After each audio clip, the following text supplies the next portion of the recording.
কোন নগরের শকুন্তলা রক্ষাকালীর অলৌকিক মাহাত্ম্য। নমস্কার বন্ধুরা, স্বাগত আমাদের চ্যানেলে। সম্পূর্ণ তথ্যটি সংগ্রহ করা আপনাদের কাছে অনুরোধ, ভিডিওটি আপনারা সম্পূর্ণ দেখুন। কোন নগরের শকুন্তলা কালী পুজো বহু বছরের প্রাচীন। আজ থেকে প্রায় 130 বছর আগে কালীতলা এলাকায় এই পুজো শুরু হয়েছিল। বৈশাখ মাসের বিশেষ তিথিতে শেষ শনিবার হুগলি জেলার কোন নগরে মাত্র এক রাতের জন্য আসেন শকুন্তলা রক্ষাকালী মা। ভোরের আলো ফোটার আগেই তার বিসর্জন হয়। শতাব্দী প্রাচীন এই শকুন্তলা মায়ের পুজো শুরু করে একদল ডাকাত। ঠগি ও ডাকাতে ভরপুর ছিল গঙ্গা তীরবর্তী এই অঞ্চল। মায়ের কাছে নরবলি দিয়ে সেই বছরের ডাকাতি শুরু করতে বেরোতো ডাকাত দল। থানটি যে গাছের নিচে ছিল সেখানে থাকতো শকুনের দল। সেই থেকেই মায়ের নাম হয়েছিল শকুন্তলা রক্ষাকালী। হুগলি জেলার সর্বাধিক জনপ্রিয় এই প্রাচীন পুজো। মায়ের বাৎসরিক পুজো আগামী 9 মে শনিবার 2026, বাংলা 25শে বৈশাখ 1433 বঙ্গাব্দ শনিবার। কোন নগরবাসীদের পক্ষ থেকে রইল সাদর আমন্ত্রণ। হুগলি জেলার প্রাচীন পুজোগুলির মধ্যে অন্যতম ঐতিহ্যশালী এই পুজো প্রতি বছর বৈশাখ মাসে কৃষ্ণা তৃতীয়া বা তার ঠিক পরে যে শনিবার আসে সেই দিনই মায়ের বাৎসরিক পুজো অনুষ্ঠিত হয়। শুধুমাত্র কোন নগর বা হুগলি জেলারই নয়, এই পুজোর ব্যাপ্তি সারা পশ্চিমবঙ্গ তো বটেই, দেশের নানা প্রান্ত থেকেও ভক্তদের ঢল নামে এই পুজোতে। পুজোর দিন হাজার হাজার ভক্তের ভিড়ে কলকাতার অনেক বড় বড় পুজোকেও টেক্কা দেয় এই পুজো। এই পুজোকে কেন্দ্র করে মন্দিরের দুই পাশে বড় মেলা বসে। আগে এই মেলা 1 মাস ধরে হলেও বর্তমানে নানা কারণবশত তা 4 থেকে 5 দিনের হয়ে গেছে। 1836 সালে যখন ইংরেজ সরকার রেল লাইন বসানোর কাজ শুরু করেছিলেন, তখন পর্যন্ত গোটা কোন নগর ছিল ঘন জঙ্গলে ঢাকা। কোথাও কোথাও সেই ঘন জঙ্গলের মধ্য দিয়ে সরু পায়ে চলা পথ ছিল। এই সব গভীর জঙ্গলে এলাকা ভাগ করে ডাকাত আর ঠগিদের ডেরা ছিল। জঙ্গলের পথ ধরে পথিক দেখলেই ওপর আক্রমণ হানত এইসব ঠগি আর ডাকাতের দল। এরাই নাকি শকুন্তলা কালী পুজোর প্রথম উদ্যোক্তা।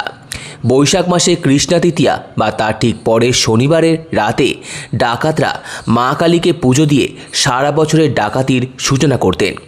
সেই সময় মস্ত এক অশ্বত্থ গাছের নিচে ছিল মায়ের থান। সেখানে ছিল রক্তমাখা এক হাঁড়ি কাঠ। নরমাংস ও ছাগলের মাংসের লোভেই গাছের ওপর বাসা বেঁধে থাকত একদল শকুন। জন্যই এই থানের নাম শকুন্তলা কালী মায়ের থান। সেই থেকেই মায়ের নামও শকুন্তলা রক্ষাকালী। অমাবস্যার রাতে মায়ের পুজোর কাছে ছাগল মহিষ বলি, কখনো কখনো নরবলি দিয়ে তারপর গায়ে রেড়ির তেল মেখে ডাকাতের দল হাতে লাঠি সড়কি কিংবা কাঠারি নিয়ে বেরিয়ে পড়ত ডাকাতি করতে। সেই সময় থেকেই শকুন্তলা কালীর সম্বন্ধে একটি কথা প্রচলিত রয়েছে। মা নাকি সূর্যের মুখ দেখেন না, তাই নিয়মিত মূর্তি বানানোর হয় সূর্যাস্তের পর। দ্বিতীয় প্রহর শেষ হলে পুজো শুরু, আর পরের দিনই সূর্যোদয়ের আগেই মায়ের বিসর্জন। এখানকার মানুষের বিশ্বাস, মায়ের কাছে কোনো কিছু প্রার্থনা করলে মা কাউকে বিমুখ করেন না। অর্থাৎ যে যা ভক্তি ভরে মায়ের কাছে প্রার্থনা করেন তাই মা কৃপা করে দেন। মা যে আমাদের খুবই জাগ্রত। শকুন্তলা কালী মূর্তি নির্মাণেও বেশ কিছু বৈশিষ্ট্য রয়েছে। মাটিতে দুধ এবং দেশি মদ একসঙ্গে মিশিয়ে মূর্তি তৈরি করা হয়। এই দেবীর আরেক বৈশিষ্ট্য হলো দক্ষিণাকালীর মতো মায়ের জিভা দেখতে পাওয়া যায় না। পুজোর আগের দিন রাত 12টার পর থেকেই অগণিত মানুষের ভিড় হয় জলঢালা পর্বে। ভক্তরা গঙ্গায় ডুব দিয়ে জল নিয়ে এসে বেদিতে জল ঢালেন সারা রাত ধরে। অনেকে আবার মনস্কামনা পূরণ হওয়ার জন্য গঙ্গা থেকে দণ্ডি কাটতে কাটতে মন্দিরে আসেন। পরের দিন বিকেল 5:45-এর মধ্যে মায়ের শ্বাস শেষ করে মৃৎশিল্পী পালের বাড়ি থেকে মাকে মন্দিরে নিয়ে আসা হয়।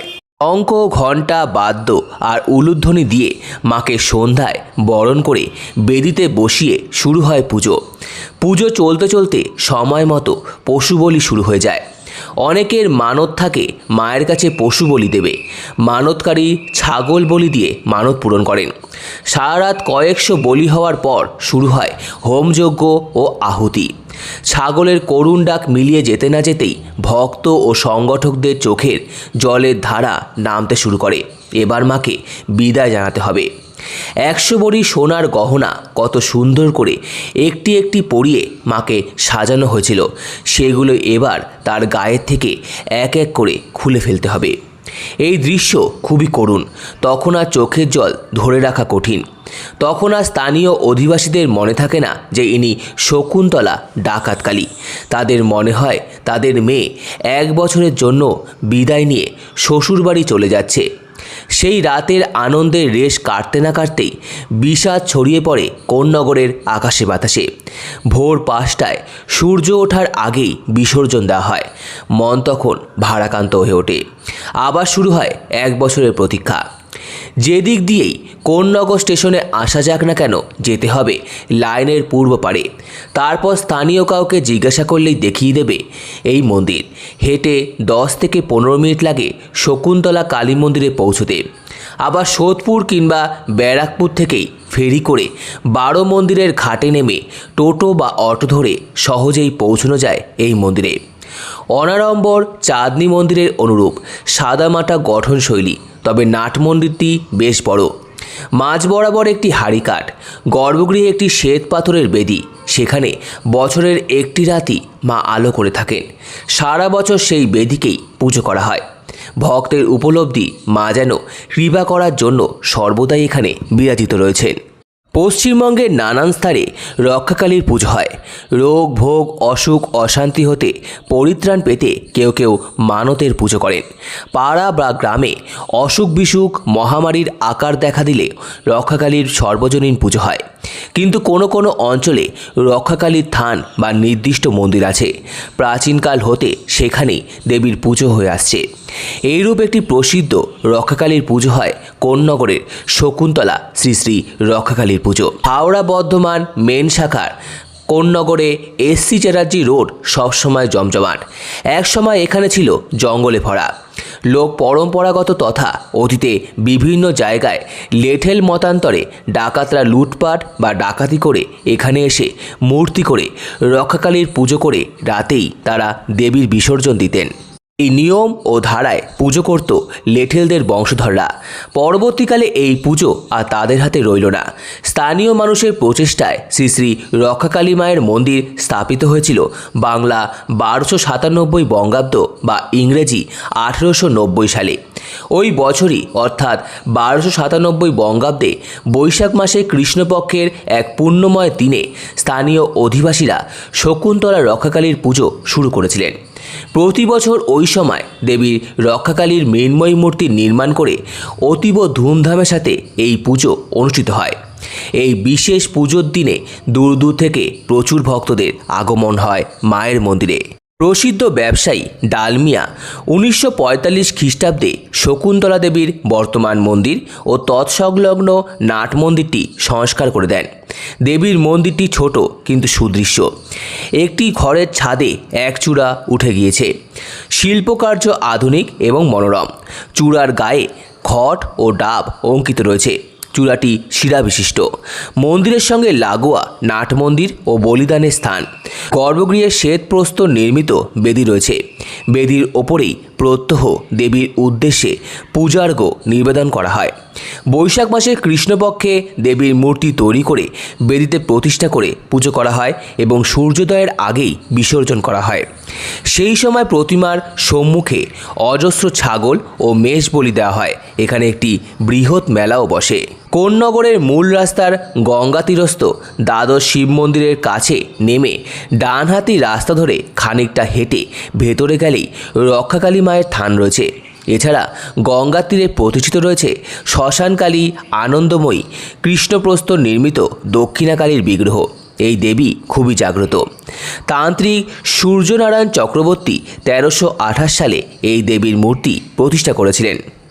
কোন্নগরের এই জাগ্রত দেবীকে ঘিরে বহু গল্পকথা প্রচলিত রয়েছে। কথিত রয়েছে বহু বছর আগে কোন্নগরে এক পূজারী ইন্দ্রনাথ চক্রবর্তী তিনি পুজো করে বাড়ি ফেরার পথে এক রাতে তিনি দেখতে পান সাদা কাপড় পরে খোলা চুলে কোন এক তার আগে আগে রাতের অন্ধকারে হেঁটে চলেছেন। তাকে অনুসরণ করে পূজারী ইন্দ্রনাথও এগিয়ে চললেন। একটু এগিয়ে আসতেই তিনি দেখতে পান রমণীটি ভাগাড়ের মধ্যে থাকা একটি অশ্বত্থ গাছের নিচে এসে বিলীন হয়ে গেলেন।